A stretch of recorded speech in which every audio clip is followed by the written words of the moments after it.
Hi guys, thanks for tuning in to another video on ForgottenWeapons.com. I'm Ian McCollum, and today we're sort of doing a book review, but not really, and we're sort of looking at a gun, but there's not a whole lot to show you on this. This is a 1916 pattern Berthier carbine. It has been black lacquer painted, it has been converted to ball N. It is a typical carbine like the French army would have been using in 1939 and 1940 when they went to war with Germany in World War II. However, it has a really interesting and distinctive little bit of brass added to the stock. It is basically a cross of Lorraine and a V. And that has some really interesting connotations, specifically to the Vercors resistance, the Vercors Massif. Now, Vercors is this unique geographical feature in the southeastern area of France, basically right next to Grenoble. And it's basically this elevated, probably best described as a massif, M-A-S-S-I-F. Triangular shaped and about 20 miles to a side. And the walls of this thing, it's much higher than the plains that surround it. The walls are pretty much sheer in a lot of places. It's this big triangular elevated plateau, sort of. And there are a discrete number of roads that actually allow access to the top, but there are a bunch of villages on top, a bunch of people lived up there, farmers, towns, you name it. And because of its unique geographical characteristics, it was the center of probably the single most significant event of the French resistance during World War II. And that was, well, it was supposed to be what was called Operation Montagnards, or Operation Mountaineers. And the plan was, everyone knew that the Allies were going to invade mainland Europe as the war progressed. They needed to take a foothold on the continent again. And how this was going to happen was actually in two different fronts, and this is what actually happened. There was an invasion at Normandy in the north, and then there was an invasion in the south. And originally the plan was to stage these two invasions simultaneously, so as to get the best effect from them. And the plan was, when this was going to happen, Allied command would basically notify French resistance or call up the French resistance for guys to actually start actively sabotaging German communications, German railway connections, become active in a way that was very dangerous. If guys did this during, just during the occupation, the Germans had a lot of occupation forces in France that were able to hunt down and kill resistance units. The idea was, once the invasion actually happened, now liberation is imminent, and everything that can be done by the resistance to speed up the advance of Allied invasion forces in France, well, that all helps. And,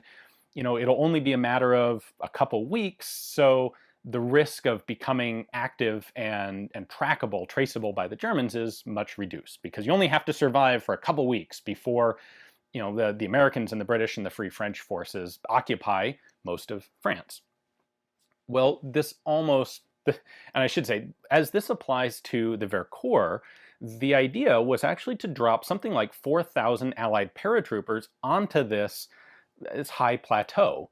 And the idea is that because it had such limited access, only a couple roads, only a couple passes allowing vehicular access to it, this would allow the Free French forces to establish basically a behind-the-line strong point that would really do a lot to help the liberation effort in that area. The problem is that this never happened. So the invasion in Normandy ended up happening almost 2 months before the invasion in the south of France. However, when the Normandy invasion took place, Allied High Command activated the entirety of the French resistance. They wanted to make sure that the Germans expected a second landing in the south of France. They didn't want the Germans to be able to concentrate forces to repulse the attack at Normandy.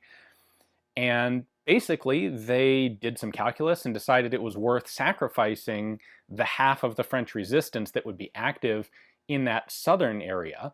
Those guys were going to become active. They were going to start blowing up train lines, start cutting communications wires, but there was not going to be an imminent Allied landing to support them. And so they would be tracked down by the Germans, and they would probably be mostly killed. However, their sacrifice would would hold German forces in the south and allow the invasion in Normandy to go faster and have less likelihood of actually being repulsed. And the Vercors fell into this southern section. So the plan to land paratroops never happened. However, when the call went out at the Normandy invasion to activate all of these French resistance units, the guys on the Vercors mobilized, and they established roadblocks, and they started flying the French tricolor, and started shooting at any Germans that tried to come up onto the plateau. This was a pretty ballsy move. And they did it because, well, first of all, they were really, really eager to be able to actually do something dramatic like this.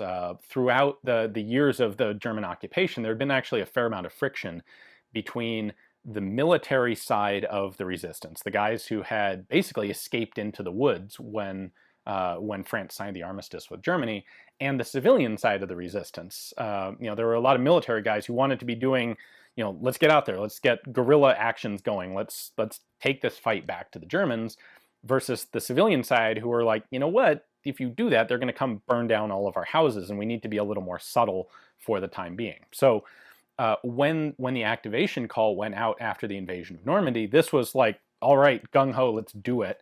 And everyone on the Vercors was really quite excited and energized and motivated for this, especially thinking that they were going to get imminent reinforcement. As it turns out, all they actually got was an American OSS combat team of like 8 or 10 guys dropped in. They got a few supply drops, but not a lot. The Germans maintained control of the airspace over Vercors from an airfield to the north, and they made it kind of impossible for the French to actually even retrieve some of the supply drops that were parachuted in. And yet these guys are kind of stuck in this position where they've put up roadblocks. The Germans know that they're up there, and they don't really have anywhere to go because this is a very isolated plateau. That was the whole point. It was defensible. Well, it's defensible to a point. And if you don't have enough men and enough arms, and the enemy does have enough, defensible becomes maybe not so defensible. And the Vercors, actually, they held out for a total of about 6 weeks. At the very beginning of July 1944, they actually were recognized as the Free Republic of Vercors. It was the first piece of liberated France, and they had their own flag with the V and the Cross of Lorraine on it. That republic would not last the month. Within about 6 weeks of Normandy, by about the middle of July and then the beginning of August, the Germans mounted a major assault on the plateau. They spent a couple weeks making little probing attacks, trying to figure out exactly where the resistance was, what their strength was, and the Germans at this point didn't have enough manpower in the area to attack everyone simultaneously. So when the resistance was activated, a lot of cells started blowing stuff up and killing Germans. And the German commander in the area had to kind of focus his efforts and extinguish one fire at a time, so to speak. And it took him several weeks before he was able to actually focus on the Vercors, especially because it was obviously going to be the most difficult hurdle to tackle, the most difficult resistance strong point to try and defeat. When they did actually make a serious attack on the Vercors, it was done with about 10,000 soldiers and panzers. And the few thousand resistance members who were there, really, honestly, they had no chance.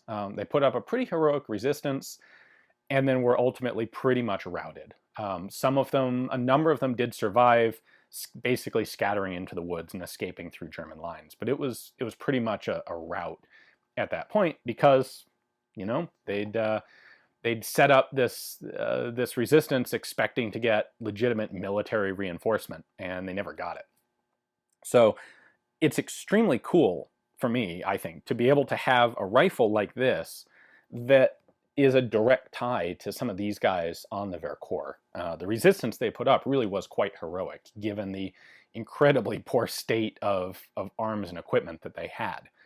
If you are interested in more information on this, it's a fantastic story. It's it's a story that's not very well known in general. It certainly would have been better known had they actually parachuted Allied troops onto the plateau. But an excellent book for learning more about it, is Tears of Glory. This was published decades ago by Michael Pearson, and it is the story of the Vercors resistance, focusing on this, basically this 6 to 8 week period between when the resistance was activated and when they ultimately were finally relieved by the Allied capture of Grenoble.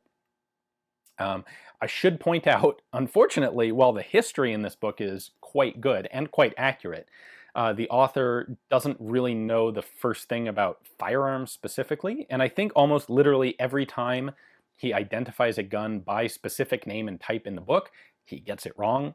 So know that going in. If you're really nitpicky about that sort of detail, maybe don't read the book. There are instances in the book here where he talks about, like the so-and-so ran out of belted ammunition for his Thompson machine gun. It's like, well, this obviously is not true. This doesn't work. And it continues like that. So don't go into this expecting a detailed history of firearms. This is a book about the resistance itself, the organization of the resistance, and the history of what actually happened up there. So I thought it's a great book. Highly recommend the book. There'll be a link to where you can pick it up on Amazon below. At least as of the time that I'm recording this, it's another one of those great books that's dirt cheap because it's been out of print for a long time, but they printed a whole bunch of copies, and you can get it for like $3 plus $3 shipping, that sort of thing. If a bunch of you guys decide to buy it, and it becomes, stocks that are around on places like Amazon will sell out, and then it'll get a lot more expensive. But at least for the time being, this will be a really cheap book, and it's a great read. Obviously for that kind of price, absolutely get a copy of it. Anyway, I've been kind of wondering, how do I do a book review on a book that gets all the details about guns wrong? And at the same time, I'd love to show this rifle because it is this great example of here's what some of the French resistance were actually literally using. I mean, like literally this specific firearm. But at the same time, there's not much to show for it other than it's a World War II pattern Berthier and it's got this on it. So I thought this would be a cool way to kind of cover both at the same time.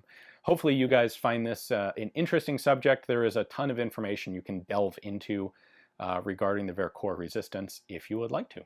Thanks for watching.